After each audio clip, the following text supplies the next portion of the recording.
Your microwave starting at 749 Ghana City. Your sound tower, chest freezers, washing machine, and many more. This AFCON Cup Samsung's got you covered. Stand up. I am 7 years old. Beep, beep, beep. I am 4 years old. We are 12 years old. It's been 1 year since I started my antiretroviral treatment. You can live a long, productive life with antiretroviral treatment. With antiretroviral treatment, HIV-positive expectant mothers can have healthy HIV-negative babies. Go to the nearest health center, test and know your HIV status. If you are positive, ask about antiretroviral treatment and you will receive help. Antiretroviral treatment is your only option for a long and fulfilling life. This advert is brought to you by the Ghana AIDS Commission and Ghana Health Service.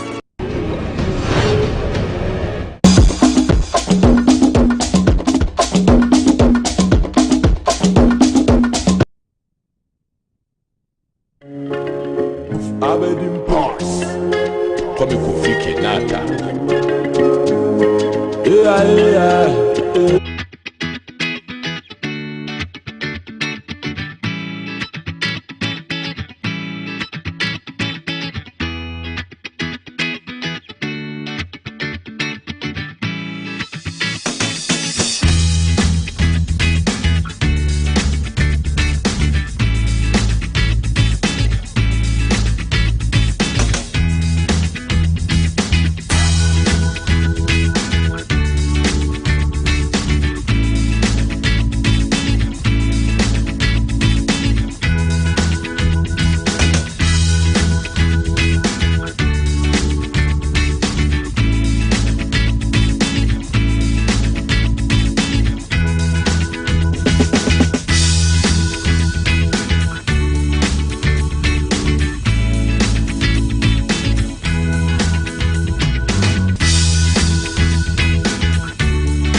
Good morning, my neighbors. Good morning. Good morning, everyone. Good morning. It's a good morning, and we serve you breakfast. Not just any breakfast. Sizzling helping. Yeah,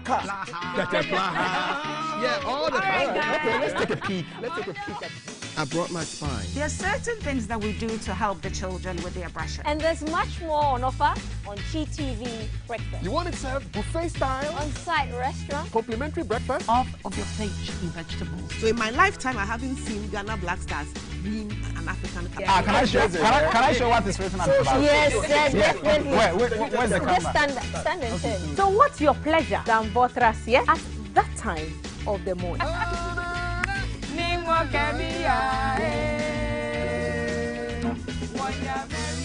So never skip breakfast. On GTV Breakfast. From Monday to Friday at 6 a.m. We've got you covered with a trusted team.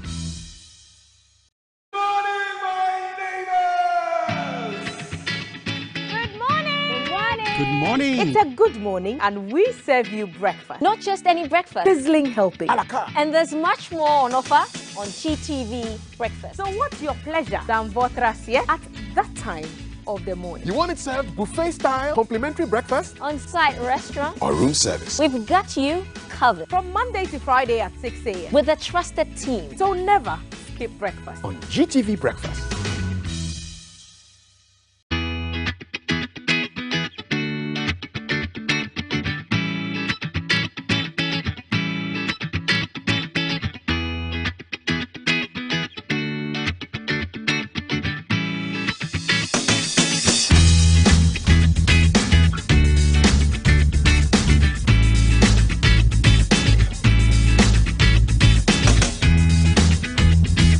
Staff of media organizations.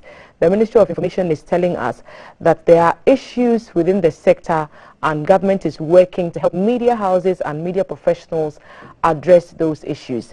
And in that vein, there's a program that is currently ongoing for 250 journalists under the Media Capacity Enhancement Program, and it is to help media personnel up their game to be able to play their watchdog role a bit more effectively. This morning, I've been joined at the table by two gentlemen to help us understand why this is even necessary, especially at this time. To my immediate left, the president of the Ghana Journalists Association and former GBC sweetheart, former GBC sweetheart, director of radio for GBC in the not too distant past, the Mr. Roland Afel-Moni is at the table. His Excellency, welcome. Thank you. I refer to our president as Excellencies. And next to him, the very affable rector of the Ghana Institute of Journalism, Professor Kwamina Kwansa Edu. Prof, good morning and welcome. Good morning. What's the name? Shout out to Unkrumfa. Oh, great. So these are some of the things that both organizations are always aiming to make better, to improve the capacity of media personnel, to train media personnel, to make sure that they have the right tools that they need to operate in a landscape that is professional and can be matched with any other standards elsewhere. But that's not what we see. And a lot of times we've heard of efforts being put into making that change from unprofessional to professional. Why does it appear that it's taken us this long? And what would this media capacity enhancement program change about the dynamics of what pertains on the media landscape as we have it today? Perhaps I'll start with you. One and Landers said in a quote that the naked truth is better than a well-dressed lie. The naked truth contextually is that many media houses and many journalists are so financially disabled that they cannot afford to sponsor training programs which will raise their standards. We have some worst case scenarios where some journalists are not paid at all, and it is not within the bounds of possibility for any journalist who is not paid to let alone think about sponsoring or upgrading him or herself. There have been piecemeal approaches to upgrading standards, that is maybe half-day or 2-hour training programs. And as far as the GJ is concerned, these approaches only deal the surface. They tackle the branch and not the root causes of ethical breaches, breach ethical breaches, perpetration of mediocrity, perpetration of mendacity, perpetration of rascality and all that. And no wonder research has shown that confidence in the media, Ghanaian media, is on the wane, whilst the negativities are on the rise. So the Ministry of Information, headed of course by academia, headed by my brother of meticulous learning, they came together, did some gap analysis, and realized that we have a long way to go. But first of all, just like a doctor, a very good doctor will diagnose the problem before even trying to fix the problem. So did a diagnosis, professional diagnosis, realize that yes, we need our capacity ought to be upgraded in areas of reporting,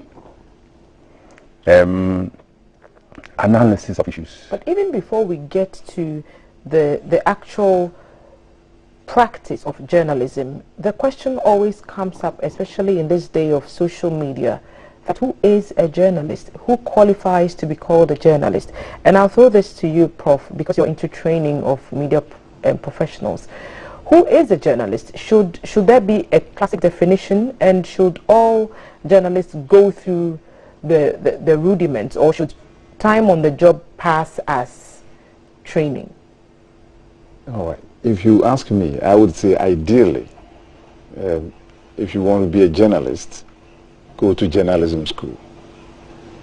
Go to journalism school because that is where you will learn the very rudiments of what you want to practice.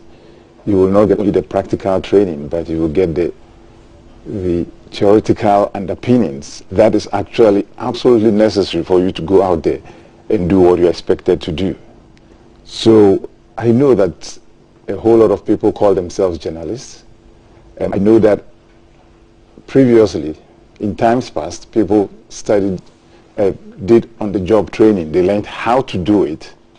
The how to do it is good, but the why is always important too. And people will say the person who knows how to do it will always have a job, but the person who knows why it is done will always be the boss.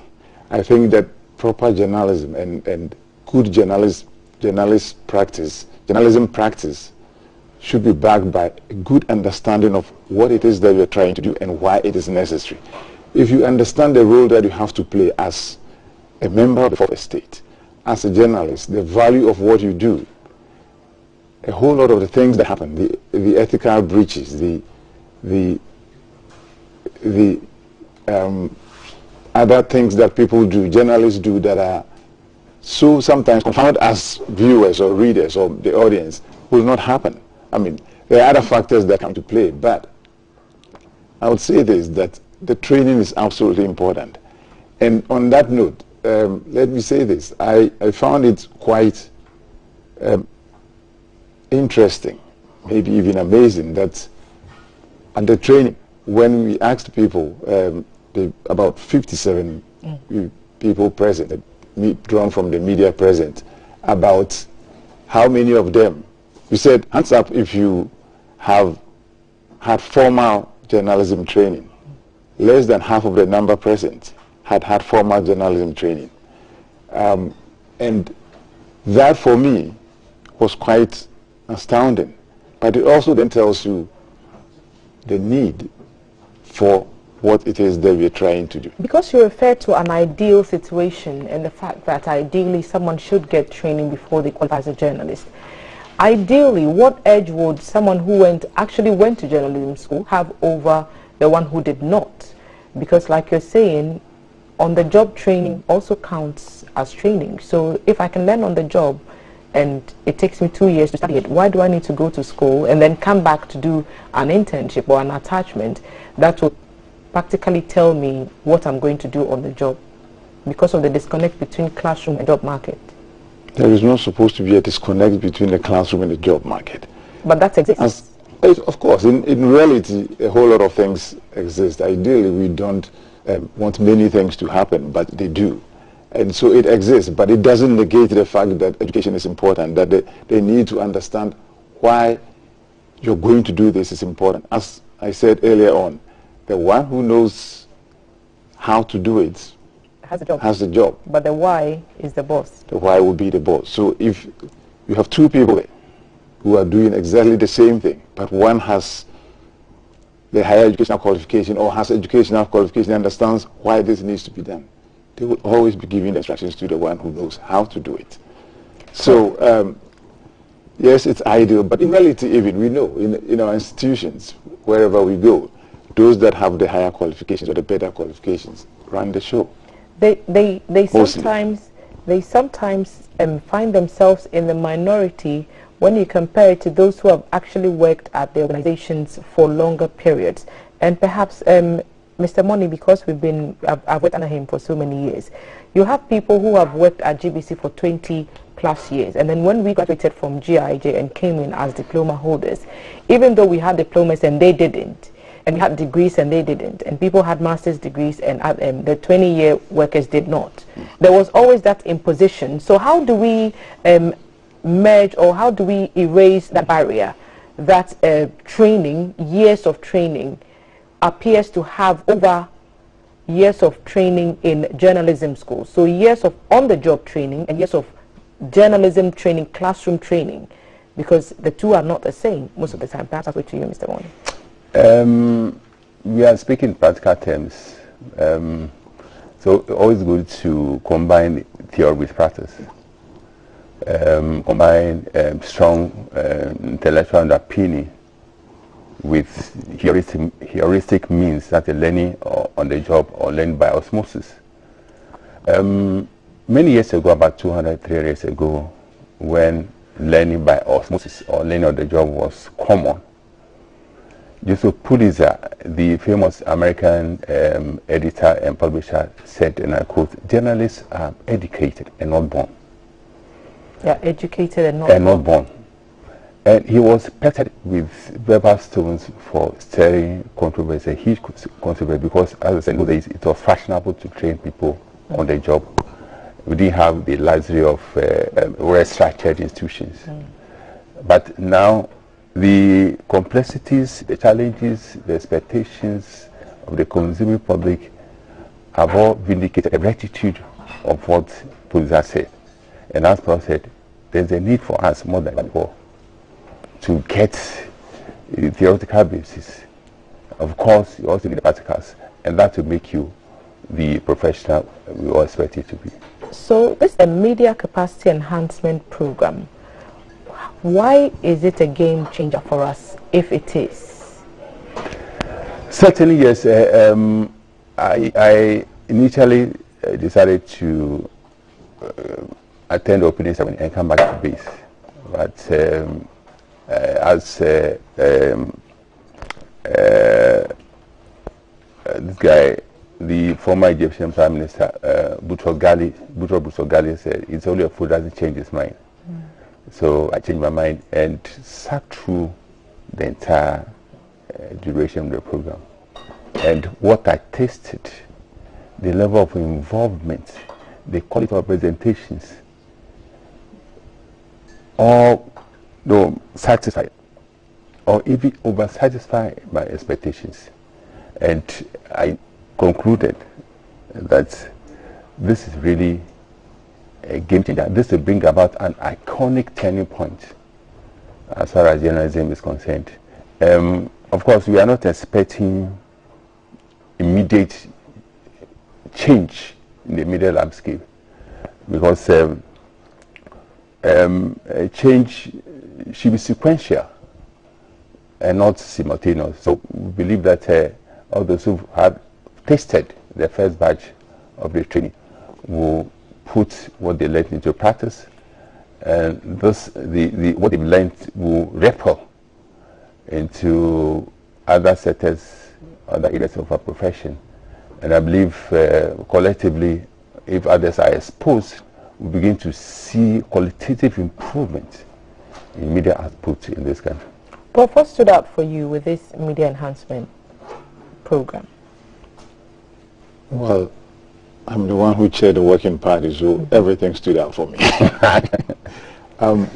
But in terms of the actual conduct of the training and how it was received, I was very impressed by the level of involvement and also the appreciation shown by the journalists who attended. The issues that were dealt with were quite important. You talked about ethics, media law. So I'm looking at some of the key challenges that is captured in the info that the ministry distributed, and it's identifying what the landscape is confronted with. It's mentioned funding and training. It's mentioned decline in the quality of reporting, low level of professionalism, mistakes regularly left uncorrected, poor coverage of important issues, financial sustainability. So it's a tall list of challenges. And so were you aiming to target each challenge with a proposed remedy in this capacity building? Absolutely not.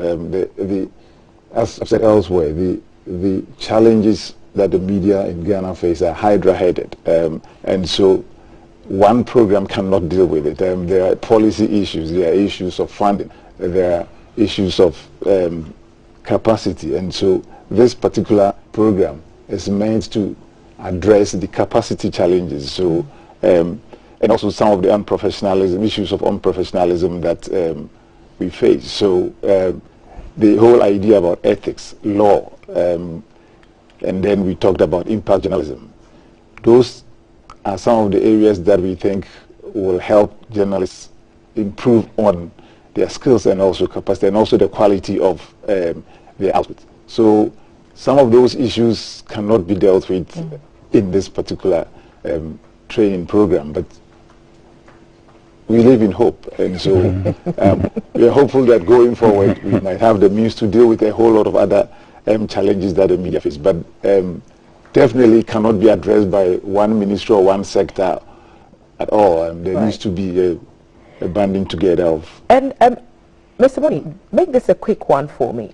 Is it of concern to the GJA that in an age where media schools are springing up left, right, center, and a lot more people are actually getting training, like the prof is saying, and they are actually being schooled on how to do the things that we are employed to do more professionally? Increasingly, we see more of the unprofessional stuff on air. Is that of concern to the GJA? Indeed, we are overly concerned about this trend. You made mention of popularity of media schools, but the question is of what quality? Many of them are just out to exploit GHS or SSS graduates. Many of them even need help. And then some of the training they impart to their victims poisonous, to say the very least. And you cannot give what you don't have. And many of such institutions, in fact, they are on the radar of the National Accreditation Board. There's a time we team up with the National Accreditation Board to soup on such unqualified training institutions. And the time has come for the National Accreditation Board to revisit this approach, to weed out the quack institutions, because they do more harm than good. Can I also can I add to that? Yes, sure. Yes, there are a whole lot of journalism training institutions around, and I agree with what he's saying. But also, as I said earlier on, there are still a lot of people practicing in the media as journalists or whatever it is they're doing there that do not have that training. As I said before, when we ask people to show by hands how many have been to journalism school or have had formal training in journalism, less than half, which means that if you want to use that as a sample, about half, if not more, of those working in the media as journalists or in some form of some capacity in the media do not have the formal training, which means that ideally the issue of ethics hasn't come in, the issue of media law, all of those things they have not encountered at all. And that is essentially part of the problem that we have. So you selected a core of journalists, personnel. What was the criteria for selection? The criteria for selection was, we actually said we were looking for 60 participants to start off with. So we said to the umbrella associations, GIBA, GJA, Print Pack, we will give you 19 participants each. And you go back to your association and use your own internal means to pick out these 19 people. But we also said this, because it was a national one, we said we wanted some regional sector representation. We wanted people who were reasonably influential so that they would come, get the training, and be able to go back and be in a position to use what they have done, not very lowly placed people. We said that we wanted gender, some form of gender balance, because we didn't want a one-sided thing. And then we also indicated that we wanted people who were willing to come and do their training and go back and utilize what it is that they will gain from it. But essentially, the selection of the people within the umbrella associations was done by the association. So I have no idea. I didn't know anybody who came there. I have no idea how internally they did it. They assured us that it was as transparent as could be. But the committee had no direct hand in selecting who was. So government is the pocket for this one. Government is the major spender for this media capacity enhancement program. And some have wondered why government should be the one leading a media enhancement or capacity building program through the Ministry of Information, when organizations perhaps like the GJ, perhaps like the NMC, perhaps like the NCCE already exist. Why is government coming into this space? So let me correct this. the idea is not for government to be the spender. The idea is for government to be the one that organizes the search for funding. So then still there's a question there about why is government opening a program up for journalists? Because I know where you're coming from. Many of those who are because we've heard the skepticism. Many of those who are skeptical about anything government. Many of those who refract as usual. Perhaps for the fear of a possible conflict of interest. Whether you like it or not, government is a major principal stakeholder in the media. GBC is a state-owned media institution paid by the taxes state. Of the state. Yep. But even you see GBC as an example. I've been here for decades, and no one can tell me that all the workers in GBC belong to one political party. We said before when we met His Excellency the President some few months ago, I told him pointedly, again when our engagement was refracted in partisan lenses, that we had been invited to the Jubilee House to be bribed or bought. And it bears repeating that it is not within the bounds of possibility for any government to sway the minds of all journalists in one partisan direction. It's not at all. It's not possible. If you take GBC as an example, then I know you vote wisely. I've known you for years. You vote wisely. Since I was 19. Yes. Phyllis Coty votes wisely. And for all you know, you don't vote, your voting patterns are different. So in the larger context, it is not at all possible. So those who put some spin, blatant spin on this program, should rather appreciate and not try to depreciate what was done in Kumasi. Right. Prof, so this is not an attempt by the government to take advantage of or control players in the media landscape, is what you're saying? Absolutely not. I am not in government. I am not a government person. I am an academic. I happen to be the head of the Ghana Institute of Journalism, or rector.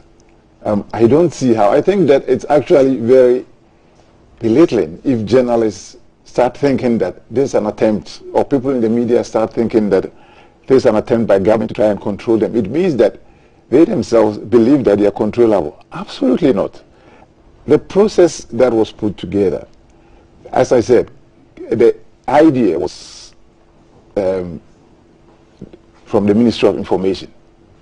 And that makes sense. That's the Ministry of Information. They are supposed to be interested in what happens in our communication area and in the media sphere. As a government, any government at all, that means what? Cannot sit by to see that the media's landscape degenerates and do nothing about it. But they also understood all the concerns that people have raised. The committee discussed it. But they understood also that something needs to be done. And so they said, we will look for the funding, but we will let this committee be independent. Nobody from the Ministry of Information has any idea how we even put together the curriculum, let alone try to suggest that teach A, B, or put A, B, and C on the curriculum and try and sway journalists in a certain way. If you speak to the people who attended the program, or even if you take a look at the course outline, which I know many of you would have seen, I am not sure what is in there that suggests that there is going to be an attempt, or there's an attempt to sway people one way or the other. If you're teaching people investigative journalism, you're teaching them how to hold power accountable, and everybody else who is in a position of power accountable. So how is that supposed to be in favor or against government? If you're teaching the government only provided the financial oxygen and ended there. Just the money. Just the money. Because so the money issues, it all comes back to money, because I think one of you in your opening submissions, you mentioned, that was actually you, Mr. Mune, about how journalists are so severely underpaid in many instances, that the idea that anything could come to a journalist for free and the potential that it has to sort of potentially compromise objectivity is perhaps, I'm just putting a thought across that, perhaps that's the fear of some, that there's a possibility that could happen. That hasn't come across to you. I don't have a problem with people asking questions. I mean, if you want to stretch it, government funds all the public institutions. So even the GIJ that we're talking about, it is funded by government. Do the GIJ students come and report in a certain way? All our public institutions are funded by government. Government is involved in our lives way more than we think or we know. What's next for this program? Now that this one has ended in Kumasi, what's the next step? So the idea was to start off with a national, one that is national, which will then allow everybody across, everybody in the media space from across the country to attend. But then going forward, we intend to hold, divided the country into 4 media sectors, and we intend to hold one in each quarter for the sector, so the northern sector, the southern sector, the eastern sector, who will come up with the specific places where we hold these things. But also going forward, the idea is not to let the umbrella associations do what they did before, not because of anything, but originally we wanted to make people apply. So we will advertise for people to come in and put in an application. And the committee would be... And then the committee will actually look at the applications, we will have a criteria, look at the applications and select people who meet the criteria. So going forward, there won't be Primpag, GJ, Yiba making that selection. The reason why this happened initially was that we had such a short space of time to do it. So to open applications and allow people to apply was going to take too long. Is there a plan eventually to win Prof, I think we also need funding? Prof, I think we need to... Yes, the idea... So one second. The idea is to seek funding from our development partners. Government cannot sustain this. The idea initially was to try and do this the first time, but we have a plan to, and there's a triple member committee that is actually looking for funding for this. So right. Mr. Mone. I was going to, this is not to set myself on the coalition call with my brother. We need to square the approach he just outlined to the logic of reality. And the reality is that many journalists do not prioritize training. And so I wouldn't be surprised if many do not apply. Some will, yes, this is the reality. That's all right. So this is the reality. So I'll opt that we look at the second option, asking the umbrella organization to push people to attend. Is there also going to be an attempt to get organizations to put their people up? Because even getting leave to study is a problem for some. And so if you're going to study, chances are you're not going to be earning a full salary, or there's some conditions that will come attached to it. Is that conversation also going to be had? Absolutely. The approach is we allow people to apply, individuals, but also have conversations with the media owners to explain to them why this is necessary and why they must necessarily allow their employees to go for this training. Now, I understand what my brother here is saying, and that's fine. What we want is for ultimately people to put in their applications and come. So eventually, if the need be, there is the need for us to work with the associations to encourage people to come. Absolutely. And what's in this package? Once you join the capacity enhancement program, obviously you get taken to topics on ethics, law, and the impact and all kinds of journalism styles and acceptable standards.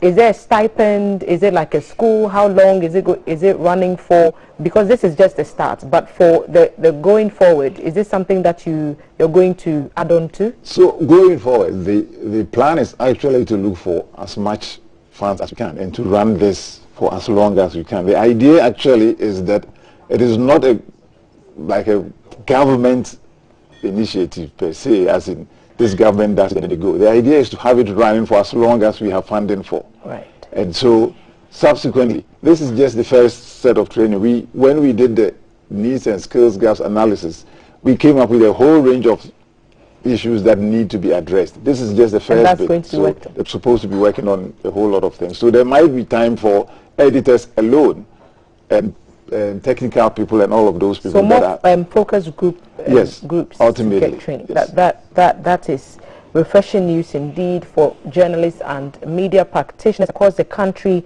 getting a media capacity enhancement program. It's been funded for now through the Ministry of Information, but a committee is in place. First batch of participants have already benefited from the program in Kumasi, taking through courses that aim at ensuring that standards in the industry are upheld. At the table this morning, GJ President Mr. Roland Afelmoni has been helping us with our discussions. Mr. Moni, as always, a pleasure to have you back, and thank you for being a part of the table. And right next to him, the rector of the Ghana Institute of Journalism, where I attended, and where if you're thinking into getting into broadcasting, perhaps you should attend, Professor Kwamena Kwanza Edu, and they've been helping us with the conversation. Prof, thank you for making time. And we thank you for being a part of the conversation. We're going to go over to the yellow couch very shortly, and there's some contraband goods in the house, especially for this time of the morning on our side of the equator. So stay with us. When we return, you'll understand.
Good morning, my neighbors. Good morning. Good morning, everyone. Good morning. It's a good morning, and we serve you breakfast. Not just any breakfast. Sizzling healthy. A la carte. Yeah, all the time. Okay, let's take a peek. I brought my spine. There are certain things that we do to help the children with their brushing. And there's much more on offer on GTV Breakfast. You want it served buffet style? On-site restaurant. Complimentary breakfast? Off of your plate chicken vegetables. So in my lifetime, I haven't seen Ghana Black Stars being an African country. Can I show what is written on the bag? Yes, definitely. Where's the camera? Just stand and turn. So what's your pleasure than Votras, yeah? At that time of the morning.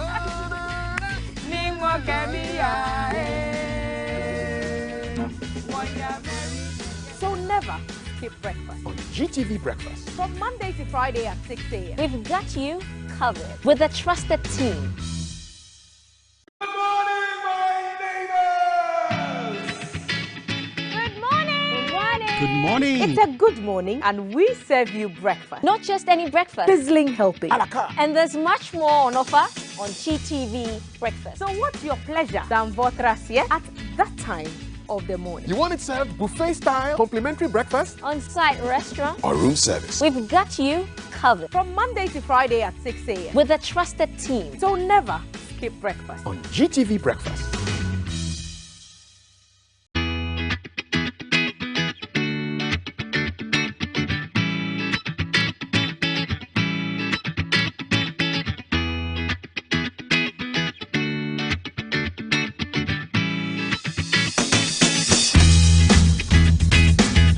The warmer side of the breakfast table.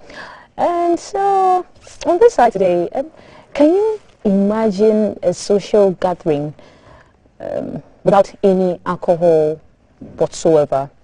can you have fun without any alcohol whatsoever? Imagine going to a bar where it's just a non-alcoholic bar. Imagine drinking tequila that's non-alcoholic. Imagine drinking beer that's non-alcoholic. And there's actually something that my guess says is a form of akpeteshi, but it's non-alcoholic. And so we're all geared up towards this conversation about a new bar that's just about to be open. It's going to be opening in the month of March, Heritage Month, and which other way to do that than to celebrate it without alcohol. So we have the man behind the brand Eden Bar. He's actually going to open without no alcohol whatsoever. His name is John Asagondi, and he's in studio. So he's going to tell us everything about Eden Bar and how to have fun, social connections without alcohol. Welcome, John. Thank you, Valerie. Good morning. To our studios again. Yes, it's my second time. Yes. You're an advocate for everything good. Your book is on how to deal with marijuana addiction, yeah. And then we are here today talking Eden Bar. Okay, so do you drink alcohol? First and foremost, let's get this out of the way. Do you drink alcohol? Not anymore. Okay, so this is what inspired you to come up with Eden Bar. Yes, I can say that. Okay, why don't you take alcohol again? Why did you stop? So, well, ultimately, I'd like to relate it to my relationship with God, because I used to be a heavy drinker. I used to smoke, like you said, and all that. But I got to a point in my life where I realized those things weren't helping me anymore, and it wasn't allowing me to become the best version of myself. And so when I built a relationship with God, He inspired my mind and He inspired my actions to be able to do away with certain things that were not bringing any benefit to me. And so that's how I stopped drinking. Okay, so Eden Bar is going to be a fully non-alcoholic bar. Exactly. 0% alcohol, but 100% fun. Okay, how did you come up with this idea? And why do you think it's going to be 100% fun? Yes, so I'll give you a little history about my past life. I used to work, my former boss has a nightclub. I mean, one of the best nightclubs in the city. I used to work in that space, in the nightlife space.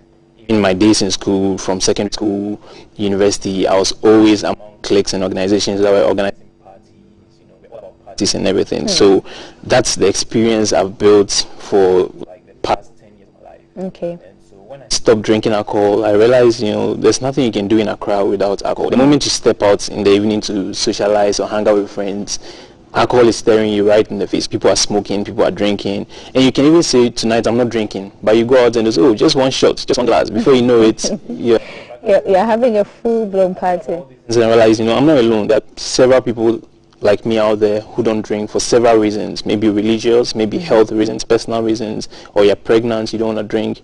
And so I felt like, if it's not there, I have to do it, because this is something I enjoy. And so that's how come Eden Bar was birthed. Wow, I see a lot of amazing stuff, okay?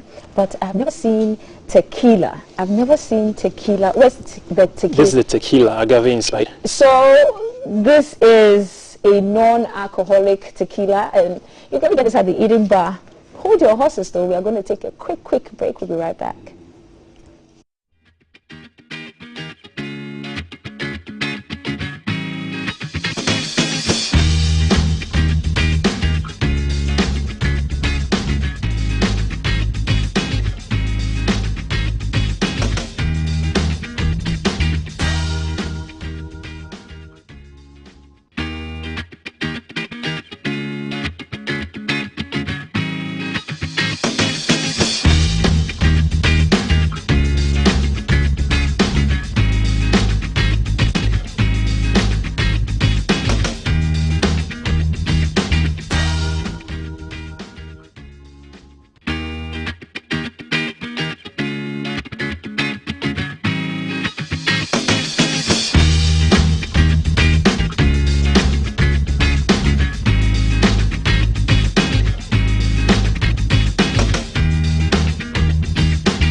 Welcome back. And so we are speaking to the originator, the brain behind Eden Bar, the first non-alcoholic bar soon to be opened in Accra. John? Yes.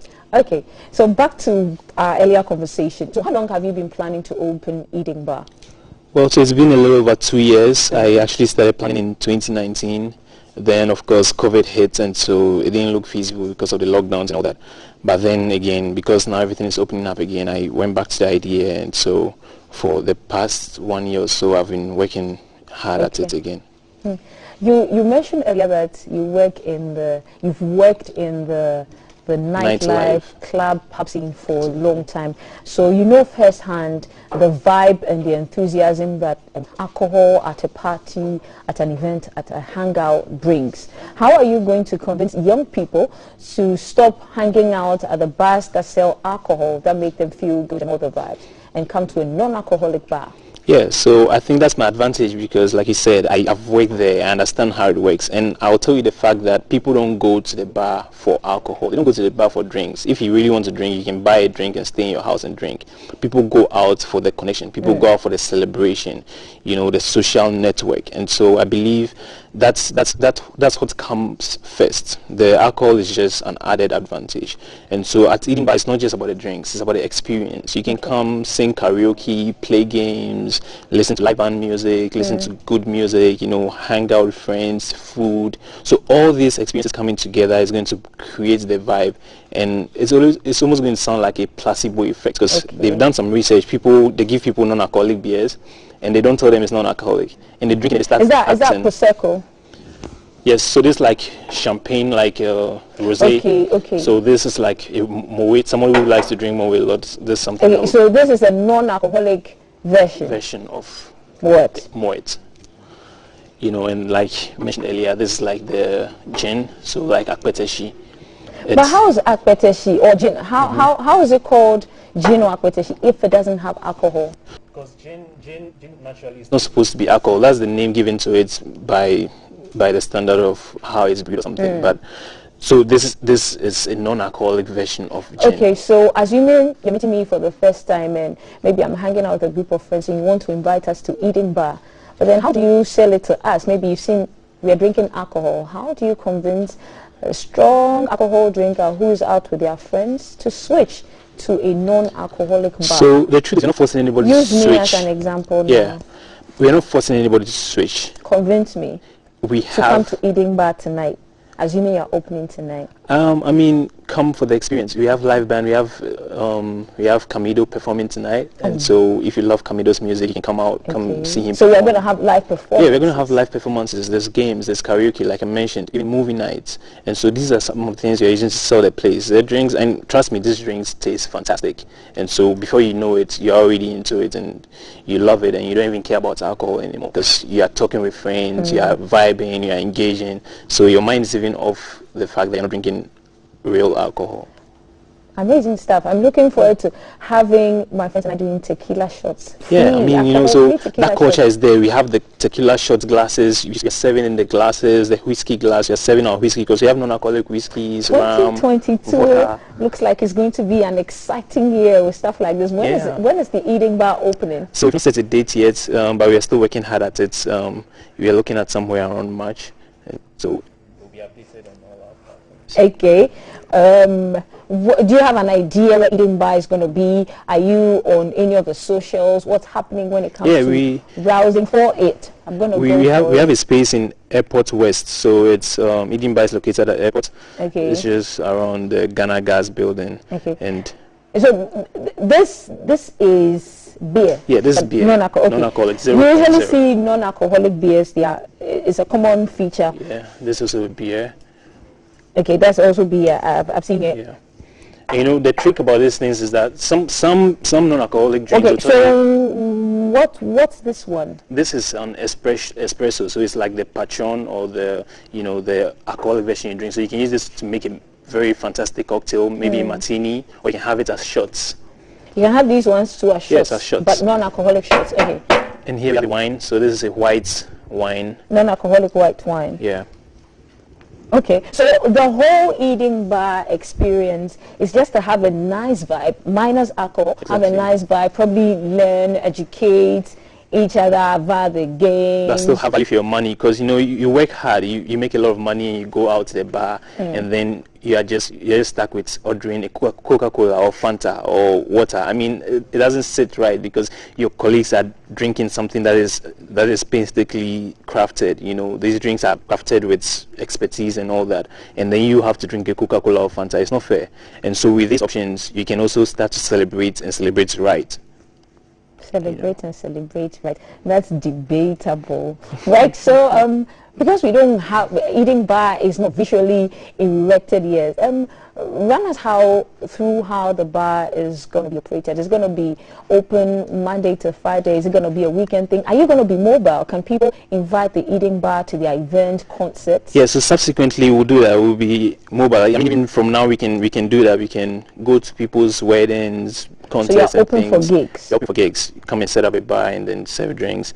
But eating bar is a physical location where you can actually come from Tuesdays to Sundays. So Mondays would be the only off days. So from Tuesday to Sundays, you can come to eating bar from late evening, 4 p.m. till midnight. Right. So eating bar is the place to be, soon to be opened. Exactly. Now, John, do you envisage any challenges when the eating bar is open? Or when yeah, definitely. I mean, people who drink alcohol, they find it difficult to accept. Excuse me, people who drink alcohol. I used to be one of them. But I'm saying, okay, not all of them, but some of them.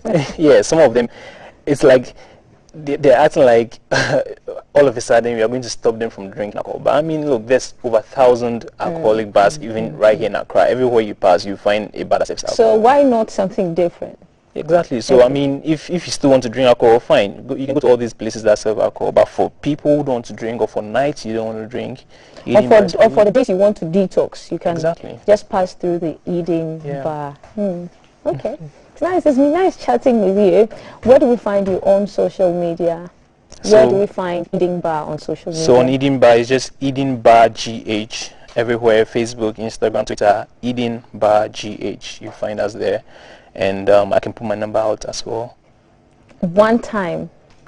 0244 370 760. Right. That's it. How did you come by the name Eating Bar? Has it got to do something with the Garden of Eden?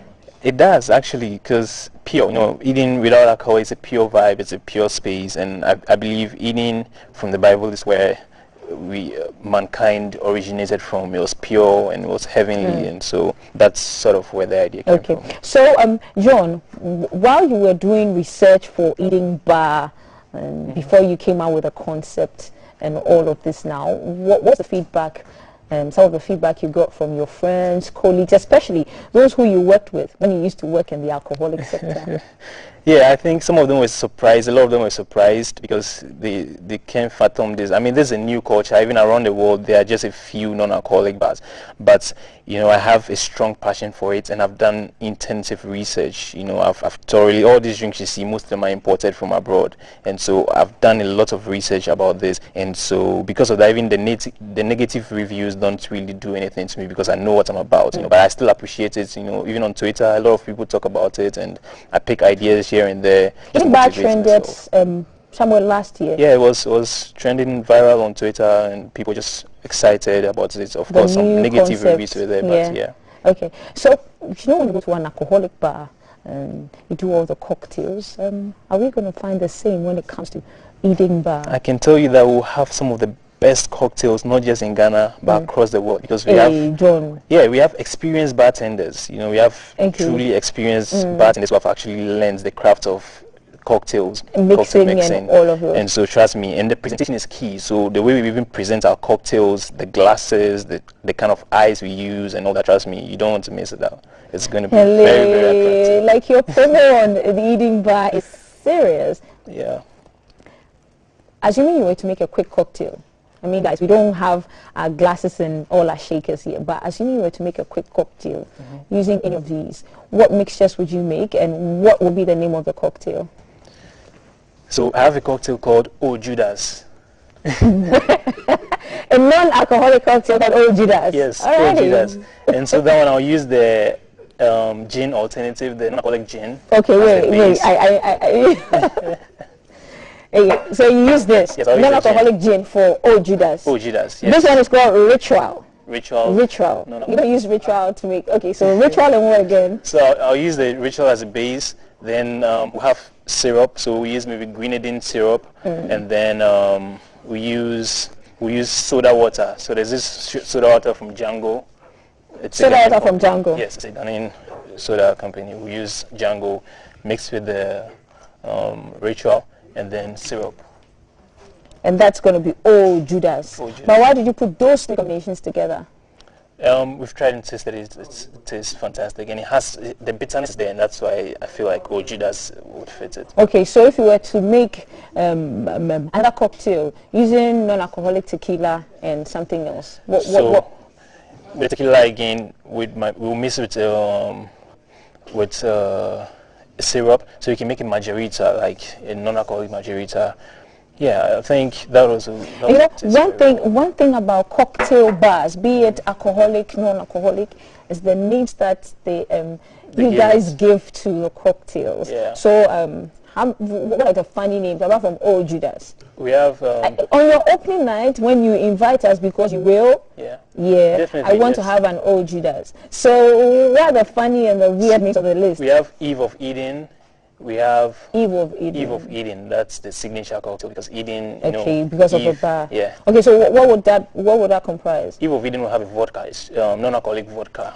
How is vodka even non-alcoholic? Yeah, I mean, it's a huge industry. All the biggest companies, Bacardi actually this year they launched their non-alcoholic versions. So now Bacardi has whiskey and rum that is non-alcoholic, and so it's something that is about to blow off big. And so all these companies are trying to go into it. Okay, so back to the Eve of Eden will have the Strike vodka, which is non-alcoholic, and then maybe we would add a Prosecco. Okay. Because we want to make it sexy and all that, so add a Prosecco, of course non-alcoholic, and yeah.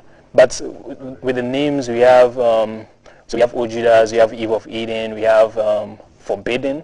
So Forbidden. Yes. What does Forbidden come with? What makes Forbidden? So with Forbidden, back to my seat. I have the list, but Forbidden is going to be topped up with a beer. It's called Devil's Peak. So that's the name of beer. Forbidden, yeah. Devil's Peak, Old Judas.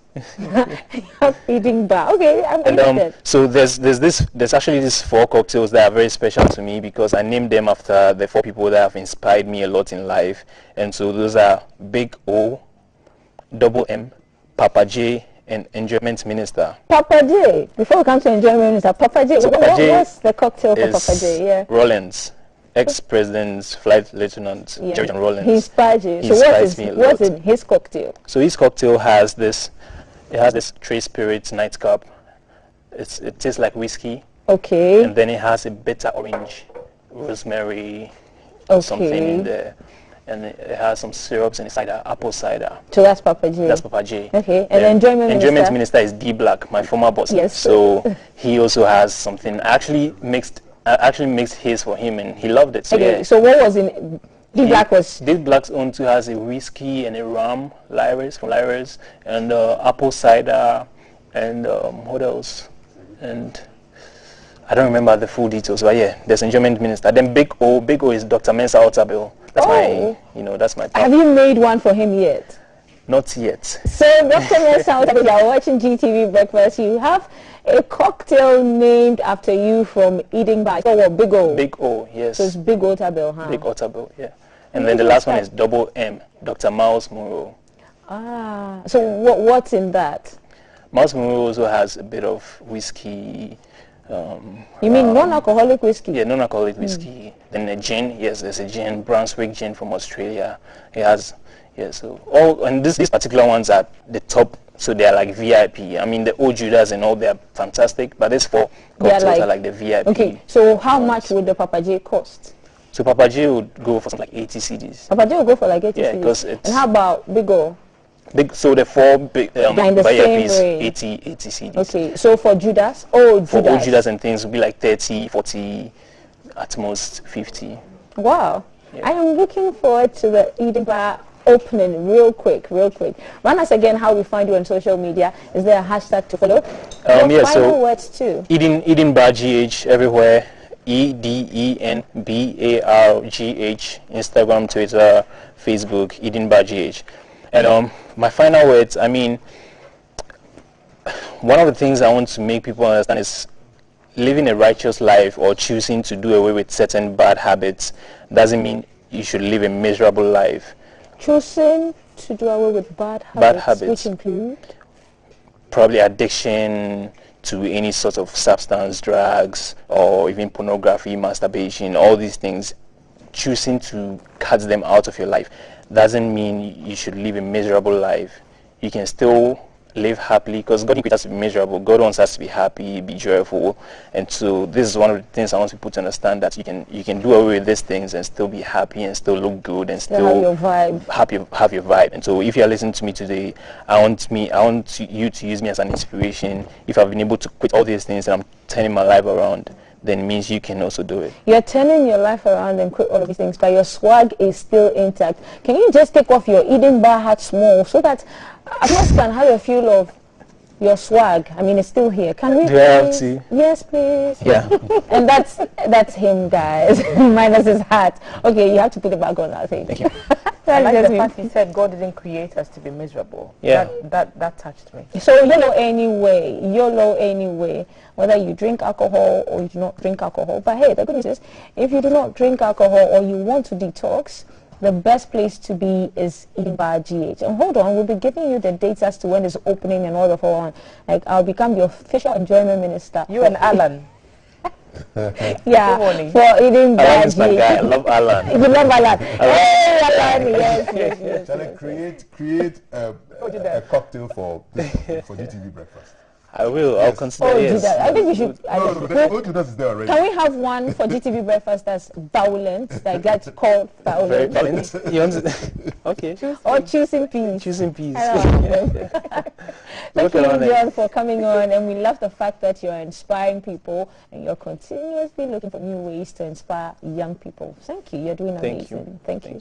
Guys, anything else? Yes, we've got a Totals competition happening on GTV breakfast, GTV Sports Plus. I will do small, 5 so far. So, and we're giving away great prizes, signed jerseys, decor from Pretty Fix Home Decor, and many, many things. All you have to do is just send an unedited video of yourself doing the ball juggling, you know? Yeah.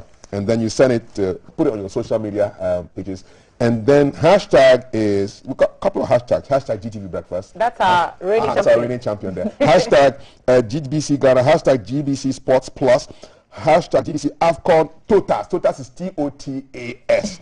If you can beat him, please send us a video. And you can send that video to this WhatsApp number, 0555 561 056. 0555 561 056. Follow us on all our platforms, YouTube, Facebook, Instagram, and you just might be winning some great prizes. Also, GTV Breakfast's own WhatsApp number, yes, 055 55 610 34. All right. So should I show them how to do it? Yes, give Cap, make you. A challenge between John and Cap. John, come. Hey, yes, my shoe is not good. Remove those shoes. It's still in your shirt. What? Put it in your pocket. Put it in your pocket. Okay, guys. So 3, 4, 5, 6, 7, 8, 9, 10, 11, 12, 13, 14, 15, 16, 17, 18, 19, 20. Okay, now that's going out. 25, 26, 27, 28. Wow, I give up. So that's okay, maybe let me take off my shoes. No, let's go to take off my shoes. Okay, no, let me. No.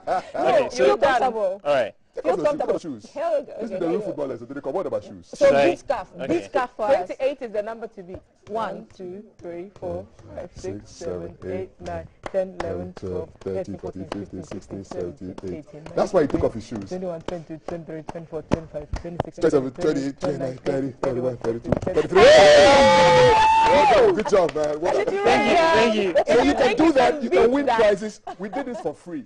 But you guys can win prizes. So do this. Send the video to us. WhatsApp 0555561034. Side jerseys, Pretty Fix Home Decor prizes. It's happening. AFCON. Hey.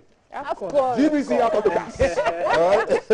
So Nice bye one. guys. We'll see you tomorrow. Hey, and remember to cheer the Black Stars on to victory tomorrow. It's not over. All the, calculations are being. We'll get there. See you tomorrow, bright and early. Bye. Bye. Hey. Where the party there today? Hey mama, hey I ever say, darling.